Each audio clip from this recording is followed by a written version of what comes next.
Swing trading और breakout का मतलब। दोस्तों, अब तक हमने इंट्राडे ब्रेकआउट स्ट्रैटेजी सीखी, जिसमें ट्रेड उसी दिन खुलकर बंद हो जाता है। लेकिन अब हम सीखेंगे स्विंग ब्रेकआउट स्ट्रैटेजी। ये उन लोगों के लिए है जो हर वक्त मार्केट को स्क्रीन पर देखकर ट्रेड नहीं कर सकते। स्विंग ट्रेडिंग में आप 2 से 10 दिन तक या कभी कभी कुछ हफ्तों तक ट्रेड पकड़ सकते हो। इसमें ब्रेकआउट स्ट्रैटेजी बहुत बढ़िया काम करती है, क्योंकि स्टॉक जब रेंज तोड़ता है तो उसके बाद कई दिन तक बड़ा मूव आता है। इंट्राडे ब्रेकआउट छोटा होता है, लेकिन स्विंग ब्रेकआउट का मूव बड़ा होता है, इसलिए इसमें प्रॉफिट भी बड़ा मिलता है। स्विंग ब्रेकआउट के रूल्स। स्विंग ब्रेकआउट स्ट्रैटेजी के भी कुछ पक्के रूल्स हैं। 1. Time frame. स्विंग ट्रेड हमेशा बड़े चार्ट पर देखो, डेली या वीकली कैंडल। इंट्राडे कैंडल में नॉइज ज्यादा होता है। 2. क्लियर रेंज बननी चाहिए। स्टॉक कम से कम 10 से 15 दिन से रेंज में फंसा हो। रेंज जितनी लंबी होगी, ब्रेकआउट उतना ही मजबूत होगा। 3. Candle close confirmation. ब्रेकआउट सिर्फ विक से नहीं, बल्कि कैंडल क्लोज से कंफर्म होता है।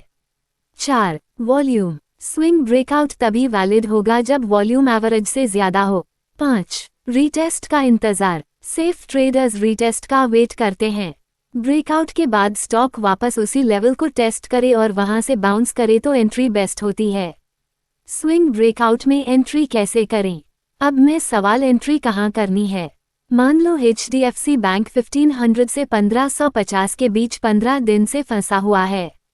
Resistance equals 1550, support equals 1500। एक दिन कैंडल 1560 पर बंद होती है और वॉल्यूम भी हाई है, यानी क्लियर ब्रेकआउट। यहाँ एंट्री 1560 1570 पर ले सकते हो।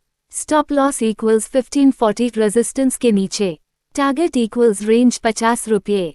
ब्रेकआउट पॉइंट यानी 1600 तक। अगर स्टॉक रिटेस्ट करके 1550 पर बाउंस करता है तो एंट्री और भी सेफ हो जाती है। Swing breakout downside. Swing breakout हमेशा ऊपर की तरफ नहीं होता, नीचे की तरफ भी होता है। मान लो रिलायंस 2400 से 2450 के बीच कई दिन से चल रहा है। 2400 पर स्ट्रॉन्ग सपोर्ट है। अगर कैंडल क्लोज होती है 2380 पर और वॉल्यूम भी हाई है, तो ये डाउनसाइड ब्रेकआउट है। यहाँ आप शॉर्ट कर सकते हो फ्यूचर ऑप्शन में। एंट्री इक्वल्स 2380 से 2375। स्टॉप लॉस इक्वल्स 2420 सपोर्ट के ऊपर। टारगेट इक्वल्स रेंज 50 रुपये यानी 2330। स्विंग ब्रेकआउट में इंडिकेटर्स का इस्तेमाल। अब कई लोग पूछते हैं इंडिकेटर्स का इस्तेमाल करें या नहीं। स्विंग ब्रेकआउट में कुछ इंडिकेटर्स बहुत मददगार होते हैं। 1. Moving average 50 DMA 200 DMA। अगर ब्रेकआउट 50 DMA या 200 DMA के ऊपर हो रहा है तो मूव ज्यादा स्ट्रॉन्ग होगा। 2. RSI relative strength index. RSI 60-70 के ऊपर हो और ब्रेकआउट आए तो वो ट्रेंड कंटिन्यूएशन है। RSI 40 के नीचे और डाउनसाइड ब्रेकआउट आए तो ट्रेंड बेयरिश है।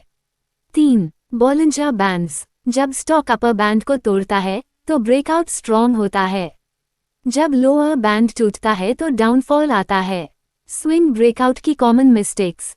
अब देखते हैं कि लोग स्विंग ब्रेकआउट में कहाँ गलती करते हैं। 1. रेंज छोटी देखना। अगर स्टॉक सिर्फ 2 से 3 दिन रेंज में था तो ब्रेकआउट कमजोर होगा। 2. फेक ब्रेकआउट पर फंसना। कैंडल एक दिन ऊपर जाती है लेकिन अगले दिन वापस नीचे आ जाती है, इसे कहते हैं फॉल्स ब्रेकआउट। 3. स्टॉप लॉस बहुत बड़ा रखना।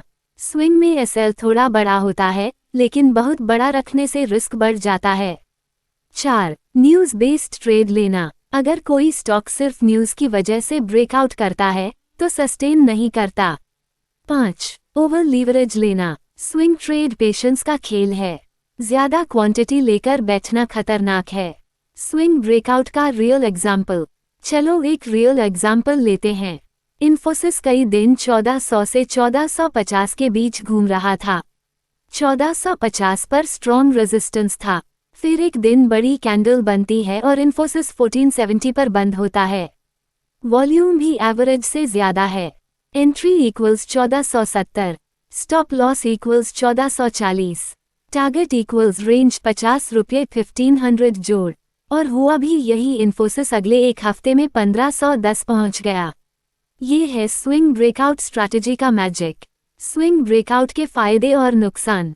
अब आखिर में देखते हैं स्विंग ब्रेकआउट के फायदे और नुकसान।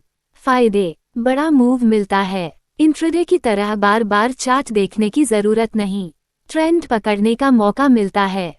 रिस्क रिवॉर्ड रेशियो अच्छा होता है। नुकसान: स्टॉप लॉस बड़ा रखना पड़ता है। फॉल्स ब्रेकआउट में कई दिन कैपिटल फंस सकता है। न्यूज़ रिजल्ट्स आने पर स्विंग ट्रेड फेल हो सकता है। इसलिए स्विंग ब्रेकआउट स्ट्रैटेजी सिंपल है, लेकिन पेशेंस और सही एनालिसिस बहुत ज़रूरी है। वीडियो को पूरा देखने के लिए धन्यवाद दोस्तों। मिलते हैं अगली वीडियो में।